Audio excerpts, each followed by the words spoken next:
Yan ang aking sili, ang dami ng hinog. Saka ang dami ding bunga.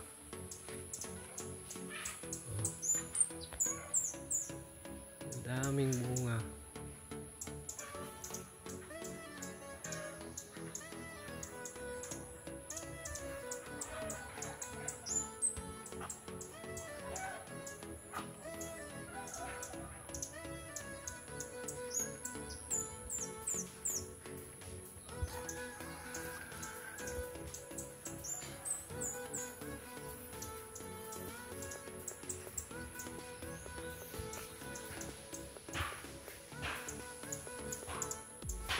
Saka ito may ibang klase oh.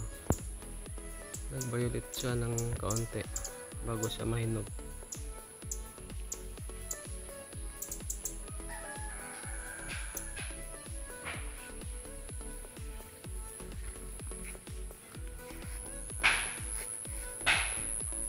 Ayan. Daming bunga. Ganda pala ano, tingnan pag ganito pagtanim.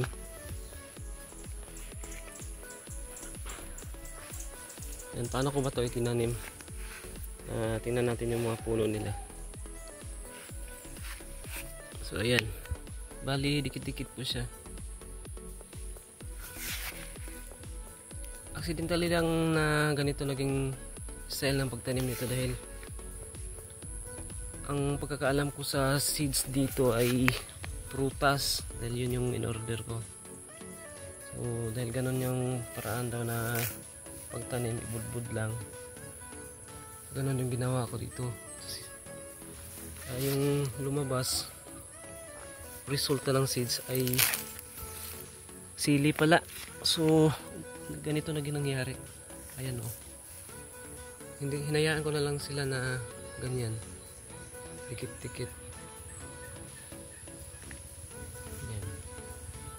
Kagandahan din sa ganitong pagtanim, hindi siya basta-basta matutumba.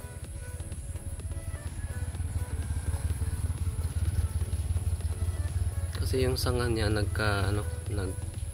cross. Kaya hindi sila basta-basta matutumba kasi naghawakan sila. Hindi katulad nung isa-isa lang pagtanim. Medyo may distansya, possible kasi na natutumba yung ibang part ng tanim natin kasi wala silang makapitan kung wala tayong ilalagay na post. So ito matibay sila kasi nagdikit-dikit yung sanga nila. Ayan. So sa sunod na magtanim ako ng sili, pwede nang ganito ang gawin ko. Kasi proven naman na hindi siya basta-basta matutumba. Saka maganda kasi maraming bunga. Marami kasing sanga. Dikit-dikit.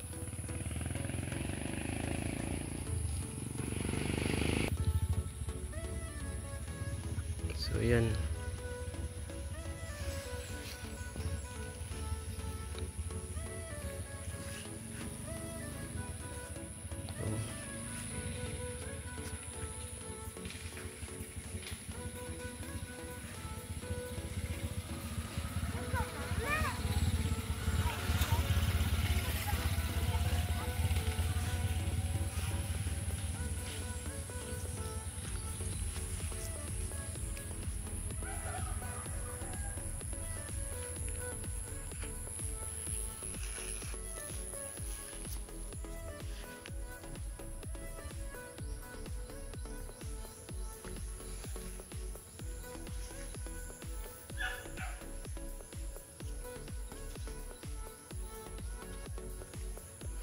So yan lang po.